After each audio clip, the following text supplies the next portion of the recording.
Hey guys, how's it going? Hope your week's been going pretty good. So we'll try to have a pretty quick lesson today to get your Friday over with. Really simple homework today. Just tell me the three poems you've picked for your poetry project. I believe everyone has a poet at this point. I'll have to go back and check. If not, I'll send you a message today to figure that out. I'm going to try to go back and look today and send out makeup tests. So my idea for makeup tests, these are tests that were taken originally when we were still in school. I've been trying to think of the best way to let you take them. And I don't think doing it online and having you click answers and all that is exactly fair to the people who had to write it out and do it that way, because there is a difference in the formatting. So what I think I'm going to do is I'm going to email you individually the test that you missed, and I'm going to ask you to print it out if you can, if you have a printer, write your answers in it, and then take a picture and send it back to me. If you don't, I'll let you type up your answers in an email and send them to me that way.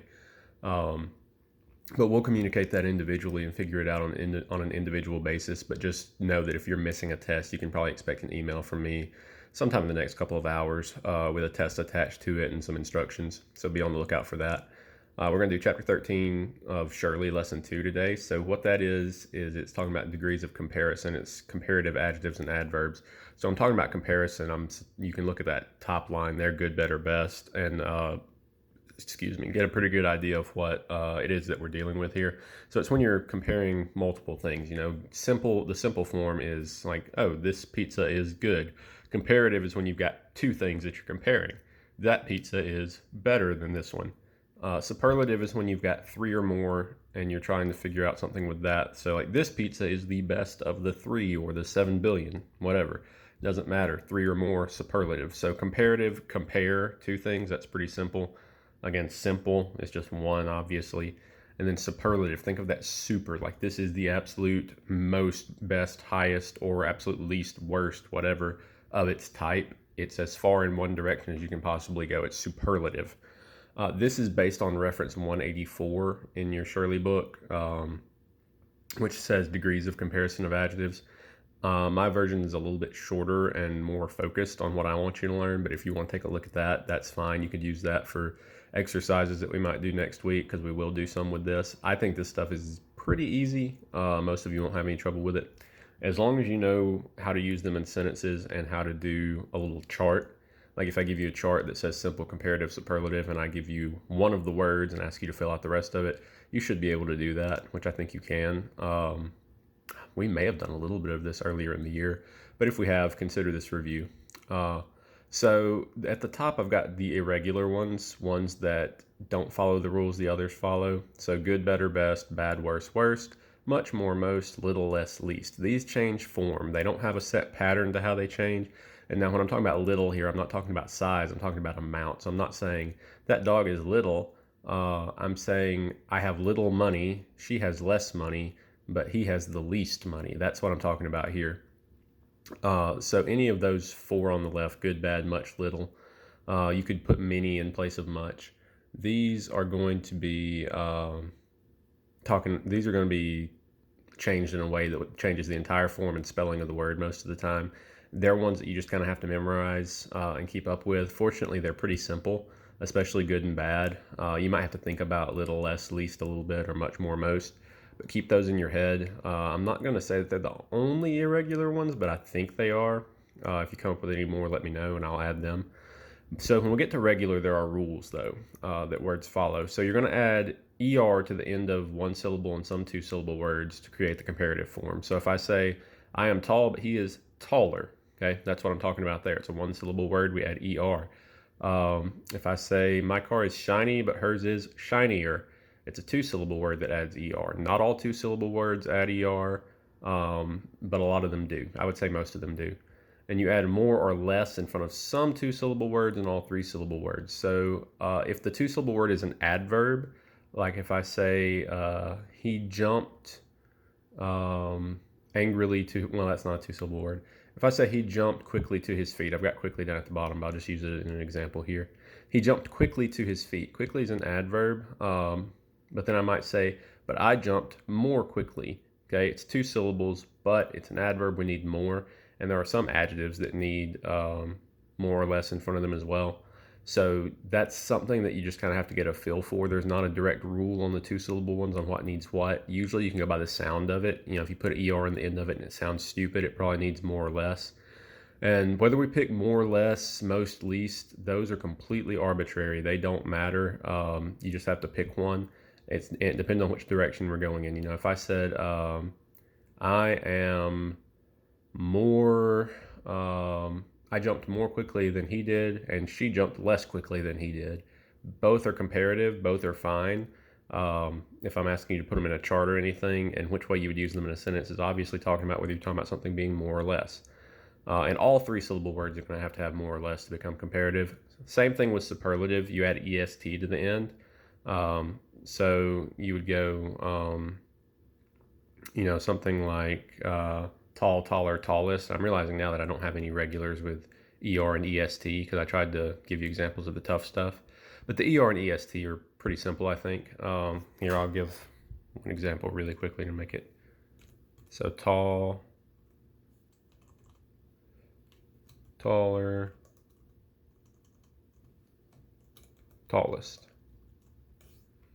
So that's pretty simple. And that's how those always work. And then if you're creating the superlative form and you've got a 2 or 3 syllable word, and the 2 syllable word is one that's, an adverb or one of those that has to have most or least, then you add most or least in front of it and you get the superlative form.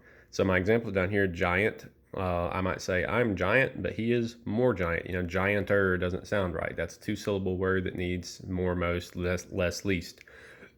And again, the superlative is most giant. Flowery. Flowery is a 3 syllable word, so we're going to have less flowery, least flowery. Ubiquitous. This is a lot of syllables. I think it's 4. This is a word you probably don't know. You don't have to know it. You just have to know that it's way more than 2 syllables. So we're going to put more and most or less and least. It means showing up everywhere, like Alexander Shannara billboards are ubiquitous in Tuscaloosa. Next word is serene, which means like calm. This is a 2 syllable word that sounds stupid if you put an R or ST on the end of it. So serener or serenest is completely incorrect. So we need more or less serene, most or least serene. And again, more or less, most and least. It doesn't matter which one you pick for this. Now, if I put it in a sentence and I give you context as to whether we're talking about going up or down, then you might need to know, but I probably won't do that. Quickly is obviously an adverb, so being that it's an adverb, we need more or most, less or least. And then again, I talked about tall, taller, tallest. I would probably take a screenshot of this current screen right here, maybe write these down, do some more practice ones, look at reference 184 in your book. We'll do some exercises with this, at least one early next week, and we'll probably have a Shurley quiz on chapters 12 and 13 towards the end of next week to give you guys a chance for a pretty easy quiz grade. Look back at the exercises we've already done for chapter 12 and take your time with the chapter 13 ones. You should be fine. Should be a good chance to pull up your grade. Again, I'm not going to ask you to do anything terribly complicated with this. I'm probably just going to give you a chart that says simple, comparative, superlative, and have you fill in the blanks. But if I change my mind and I come up with anything different, I'll definitely let you know ahead of time. All right, so with that said, let's look at a poem for today. So this is Tumbling Hair by E.E. Cummings. I know some of you are doing E.E. Cummings. This poem is in your Pearl book. I'm not sure exactly which page it's on, but I know it's in there. So I'll just read it first and then we'll talk about it. So tumbling hair, picker of buttercups, violets, dandelions, and the big bullying daisies, through the field wonderful, with eyes a little sorry, another comes, also picking flowers. So this poem at first glance looks kind of like nonsense. And a lot of E.E. Cummings poetry does. He's a pretty difficult poet. It's what you would call a postmodernist, which is a literary term that if you want to look up, you can, but you don't have to know it. He sometimes rhymes and sometimes uses meter. Sometimes he doesn't use either. Here he doesn't use either. He does create a rhythm, and he uses a lot of white space. White space is where you've got these big open white spaces. He uses them for a purpose. It creates pauses where there don't necessarily have to be. If he had just typed it out and it just said, tumbling hair, picker of buttercups, violets, dandelions, and the big bullying daisies through the field, wonderful, with eyes a little sorry, another comes also picking flowers. It changes the way we read the poem. So he creates that white space for a reason. And he's got, alliteration like the big bullying, dandelions, daisies. Those consonant sounds are repeated. Buttercups, big bullying. He repeats consonant sounds throughout to create this rhythm, even though there's no rhyme scheme and meter to it. So this is another example of relatively free verse poetry that's kind of all over the place. But with Cummings here, the meaning is what I want us to focus on. He's difficult as far as what his poems mean sometimes, and there's no one way to interpret it. First of all, when we think tumbling hair, we're assuming someone with long hair. I would think. So probably a girl, right? Um, most of the time we think of someone with long hair, we think of a girl. Picker of buttercups, violets, dandelions. So we're thinking of someone picking flowers now. And the big bullying daisies. We're still with flowers with daisies, but this is weird. Big bullying daisies. What about daisies is bullying? Okay, so this is something where your antennas should perk up and you should go, whoa, something's wrong with this poem. Something's weird. Through the field wonderful. That's a strange phrase. Obviously, field, picking flowers. That makes sense. The field wonderful. Why is it called the field wonderful? What is this talking about? With eyes a little sorry. Another comes also picking flowers. So this line I think is probably the most interesting in the whole poem. With eyes a little sorry. Based on the fact that there's no punctuation, if you look at this poem, outside of the dash between tumbling and hair, there's not a single punctuation mark.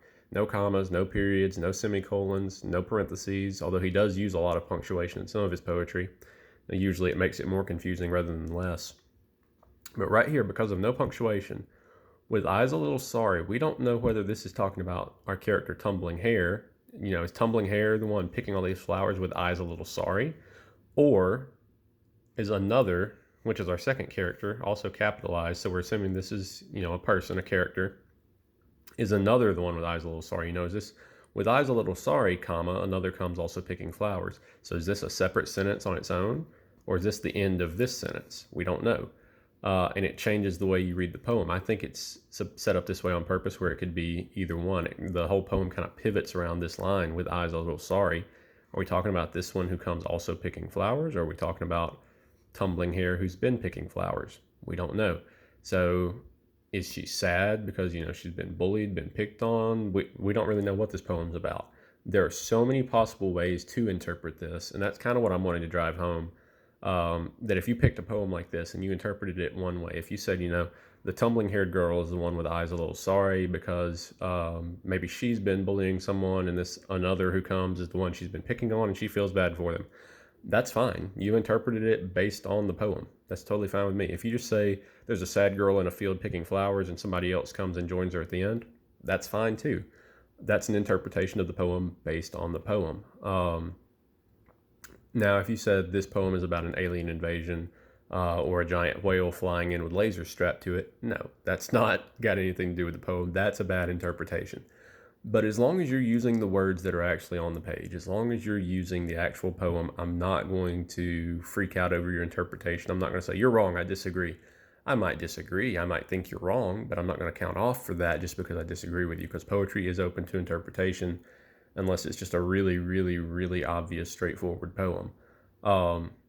So personally, I view this one, as this girl's been picking these flowers, and picking flowers is an image, not as much a literal sitting in the field picking flowers.